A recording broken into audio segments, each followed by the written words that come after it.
Alpha India Hotel. Mike India 0, Alpha India Hotel. Mike 0, Juliet Charlie Fox returning. Mike 0, Charlie Juliet Fox, go ahead please. Mike 0, Juliet Charlie Fox. Very good afternoon, old man. My name is Mark, Mike Alpha Romeo Kilo, about 12 miles from London, south of London, and got you, well, I'll give you a report on the next over, but you're around 5 and 9, no problem. Roger, Mark, my name is David. Mike, your report here, 59 plus 10. 59 plus 10. I give you into the turn called Kickturn. It's a 35 miles due west of Belfast. I'm going to key us last year in 10 metres, Mark, on the 18th of May there, Roger.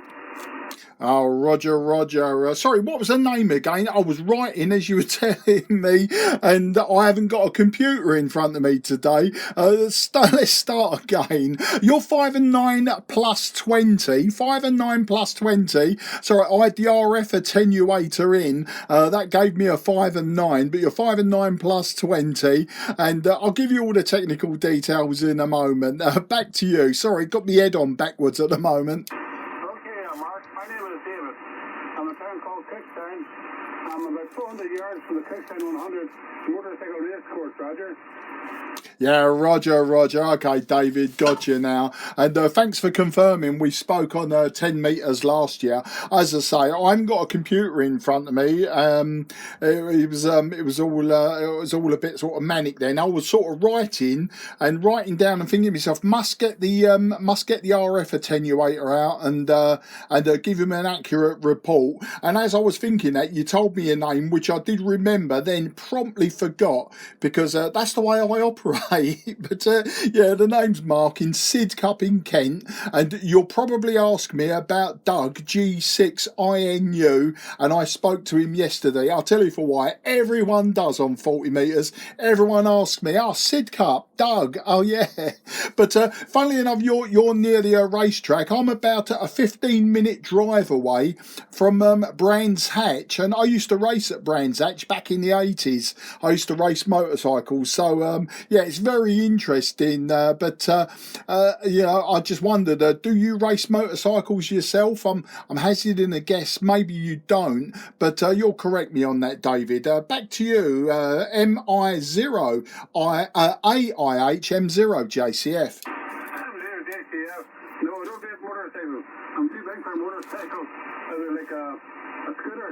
I'm 6'7" and I'm 35 stone, Roger. Oh, okay. Well, you should be riding a Harley Davidson then.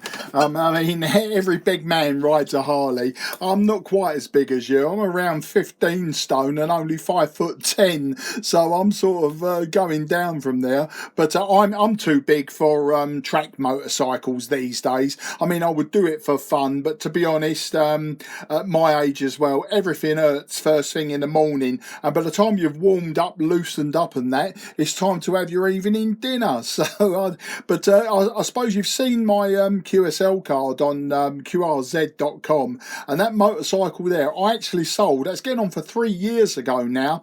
It was a turbocharged Suzuki, and I was drag racing at the time. Me and my youngest daughter were both drag racing motorcycles, so that photograph was taken at Santa Pod Raceway. Well, it's one of Britain's only premier drag strips, so the rest of them are just airfields and that. But yeah, that was taken at Santa Pod, so if that's where you're looking. But yeah, as I say, I'm 15 miles away from no, not 15 miles, about 6-7 miles, 15 minutes away from Brands Hatch. And as I say, back in the 80s, I used to race there, both in production and open class 250s. But back then, I weighed about 11 stone, maybe 12 stone.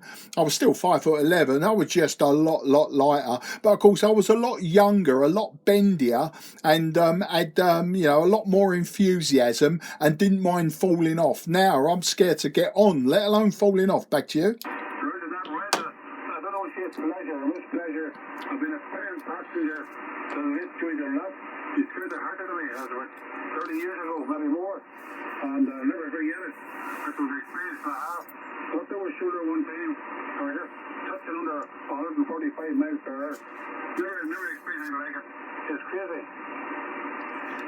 Yeah, I know exactly, mate. I know exactly what you're saying, but oh well, we have to move on, don't we? And as I say, we have other pleasures, and that. I say now mine is the ham radio. Well, I've always been into ham radio and radio in particular. I started building my first crystal set age 11, 1974, and it's then I discovered shortwave listening. So I sort of from 1974, I've always been into it, but I failed the RAE in 1978. I was 14, 15 years old. I thought I knew it all, as you do as a teenager. It turned out I absolutely knew nothing. Technically, I wasn't too bad, but when it comes to terms and conditions, licensing conditions, sort of thing, I absolutely had no idea, so I did the papers and failed abysmally. And you know what you're like, a stroppy teenager, I decided they're going to throw me toys out the pram, and I sort of never went back into ham radio. I was still a shortwave listener, and of course I went down the pirate route, as everyone did in the late 70s and through the 80s, and then in the 90s, I got married and children come along, etc. And it was only 5 years ago or so that I discovered that we'd gone this triple tier system for licensing, and I realised I could do the foundation and even the intermediate with my eyes shut and on one arm tied behind my back, and I pretty much did that. Both the exams took me 10 minutes and 15 minutes respectively, and I think the first exam I got 23 out of 24, or was it 25 out of 26, however many you had to get. I know I got one less, and then in the intermediate exam, which took me around 15 minutes, I think I got something like 2 questions wrong. That was all. So and then the full I would have taken almost straight away, but the exam went on my daughter's birthday, November the 5th, and it was actually on her birthday was exam day, and that just wasn't on for me. So I waited a year, and then I got the final exam done in November 2019, so we're just coming up to the anniversary of that one. But today, David, I'm using an old Trio TS520S, an old analog hybrid radio, and a 90-foot long wire. And just looking at the power meter above me, I suppose on the loud portions of my voice about 120 watts. So, and it's not dropping much below about 70 or 80 when I'm not shouting into the microphone. So that's the radio I'm using. It's down in my garage. I've got I suppose inverted commas 2 shacks. One is in the loft where a lot more of the modern equipment is, but down here in the garage is where I've put some of my old clunky heavy stuff, and it just allows early morning and late afternoon, late evening type of operating, where I don't drive the household to despair so much, and it just gives me that flexibility there. David, back to you. Mike India 0 Alpha India Hotel, Mike 0 Juliet Charlie Fox. Mike 0 Juliet Charlie Fox. Don't call me there, Mark. Well, I live out in the countryside here. Matter of fact, not to be recent time into it, a quarter of a mile away from me here, and then the road is got the Star Suzuki team there, but 4 miles away. So I'm interested in the hobby, motorcycles around this part of the world. But an SEDX10, I'm running 100 watts, onto a 6-band Yagi on a car 25 metres high. It's 2 hours and 40, and 3 hours on 10 or 20 metres. And 3, you can keep them KSS and then you get a chance there, Roger. Yeah, Roger, mate, I'll check that out as well. As I say, I'm just running with a 90-foot long wire. It's an inverted U shape, so I suppose about 60 feet of it, or thereabouts, 50 or 60 feet is horizontal, and only about 25, 30 feet over the ground, and the 2 ends are vertical. I think the feeder end is probably slightly longer than the far end. Basically, I've got an 85-foot garden, and I've probably taken the best part of about 75 feet of it is where a tree is, and I've got the far end anchored there, and just to get a little bit more copper up in the sky, I just came down vertical at that end as well, and I think both vertical sections are probably about 6 feet off the ground. So at the garage end, I've got a 9-to-1 unun, and then it's coax up into the loft or coax into the garage. So yeah, I enjoy all my old radios, to be honest with you, David. I like all the old gear. I mean, when I spoke to you on 10 metres last year, that was quite possibly on a Bellcom LS 102L, was it? And I was probably running QRP, maybe. Otherwise, it probably was the TS590S. I don't know if you've got that in your logbook. If you could just refresh me on that one. Back to you. That's correct. Yeah, you're quite right when you say. I haven't been long, just read that as your account, mate. That's 100%. True up there, Mark. Go ahead.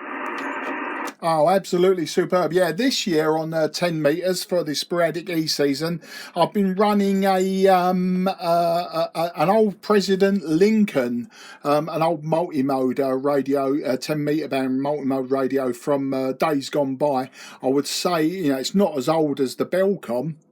It's about 1992, weren't they? Somewhere around there, the Mark 1 Lincolns, I don't know. I've had about 6 of them now, 6 or 7, but this one, it came to me slightly worse for wear. It's all repaired, but the transistors that were in it, the finals, are only rated for about 15 watts. So the output on SSB is literally limited to 10 watts. So it's great for a legitimate QRP working. Now, I like working like that. As I said, I'm obviously not now. Now I'm running a bit more. But, I calculated for someone just a little while ago, literally an hour ago, the difference between 10 watts and 100 watts is less than 1 S point. It's not quite, like a double, etc., where you can get it up to, like 1 S point, which is 6 dB. So, yeah, I mean, it is what it is. It's all a lot of fun. But for 10 metres, I use the vertical. So it's great to get you on a second band. I heard you calling, and I thought I'm going to jump in now. I've just been on 15 metres, actually. Worked South Africa and Brazil on 15 metres, but it's quite changeable up there. The propagation's up and down like oars draws, as they say. But I'm off to a barbecue in about 45 minutes, so I'm going to go and jump my filthy body into the shower now and get changed. So as much as I'd love to carry on with a rag chew with you, I've only just noticed the time, and I say it's just it's coming up for around 2 o'clock. And we're leaving about 2:30ish thereabouts. So before my station manager comes in and drags me forcibly up the stairs, I'd best sign off with you. So I'm handing it back to you there, David, and thanks for bringing me in. It's great talking to you again. Great to work you on a second band, and once again, great to work you on an old piece of kit from the early 80s, late 70s. So back to you there, MI0AIH. This is M0JCF. M0JCF. Okay, Mark, I don't hold you back before the station manager comes. But you're slightly on 59 plus 20 in your last ever over, so you put out your low. Anyway, 70p, don't eat too much, and do it again. Until then, enjoy your holiday. Bye-bye. Yeah, I appreciate that, mate, and you have a great bank holiday weekend too. And telling me not to eat too much is like telling me not to shout into the microphone. It's never going to happen, mate. Never going to happen. All the very best. 73 to you and yours. Cheers, mate. Cheers, bye.